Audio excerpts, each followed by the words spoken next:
Perkenalkan kami dari kelompok 10, saya Syamalia Alifa, saya Esi Irnawati. Kami di sini akan mempresentasikan materi tentang pemeriksaan piutang. Langsung saja kita masuk pada materi yang akan kita bahas.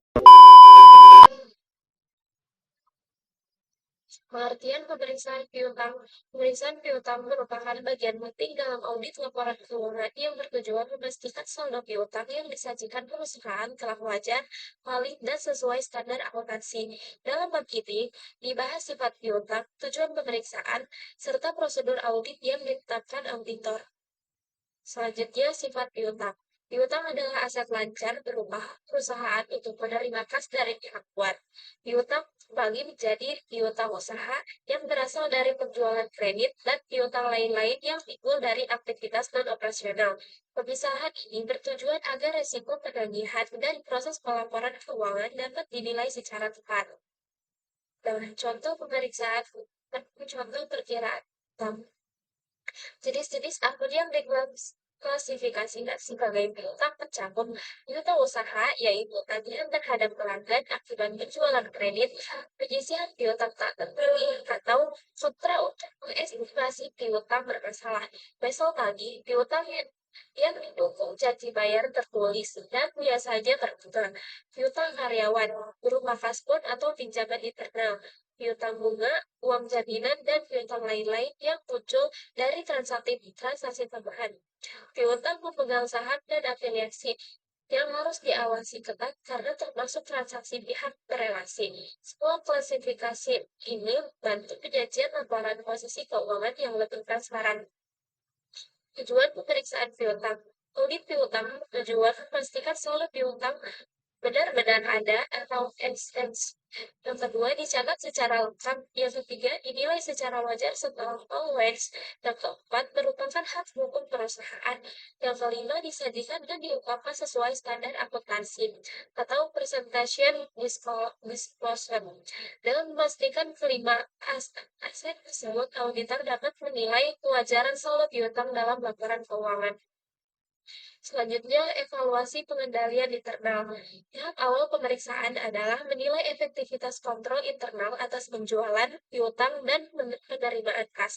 Aspek penting meliputi pemisahan tugas, penggunaan dokumen bernomor urut, kebijakan kredit yang jelas, analisis umur, piutang rutin, konsiliasi buku pembantu ke buku besar, dan otorisasi piutang khusus.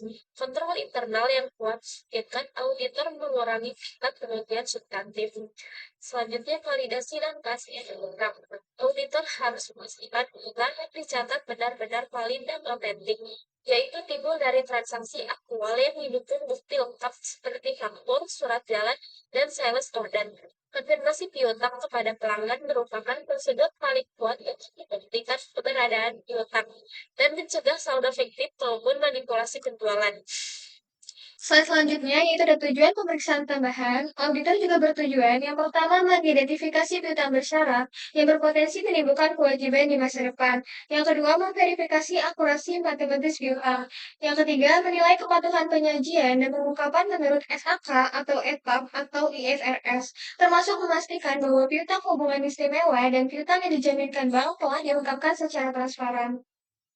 Selanjutnya yaitu prosedur pemeriksaan tahap awal. Auditor mulai pengujian substansif dengan yang pertama memahami kontrol internal menggunakan kuesioner dan flowchart.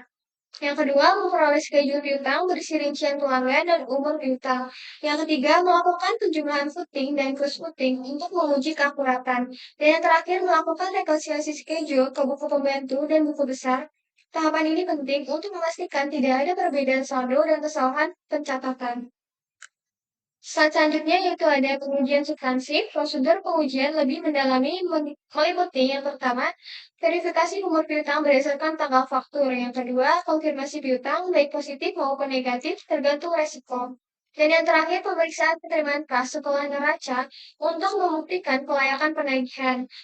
Kombinasi prosedur ini membantu auditor menilai keberadaan dan kelayakan realisasi piutang.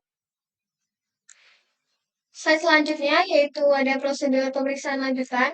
Auditor melanjutkan dengan yang pertama, evaluasi dasar penyisihan kerugian piutang. Yang kedua, pengujian cut-off penjualan untuk memastikan transaksi hanya dicatat pada periode yang seharusnya. Dan yang terakhir, pemeriksaan perjanjian kredit untuk memastikan piutang yang dijadikan jaminan telah diungkapkan. Tahapan ini memastikan kewajaran penilaian dan pengungkapan dalam laporan posisi keuangan.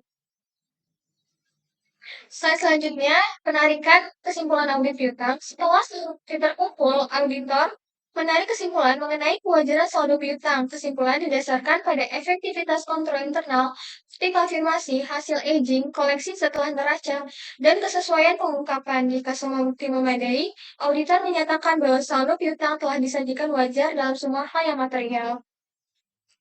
Nah, dari materi ini bisa disimpulkan, pemeriksaan piutang bertujuan memastikan saldo piutang yang disajikan perusahaan benar-benar ada, dapat ditagih, dan dinilai secara wajar.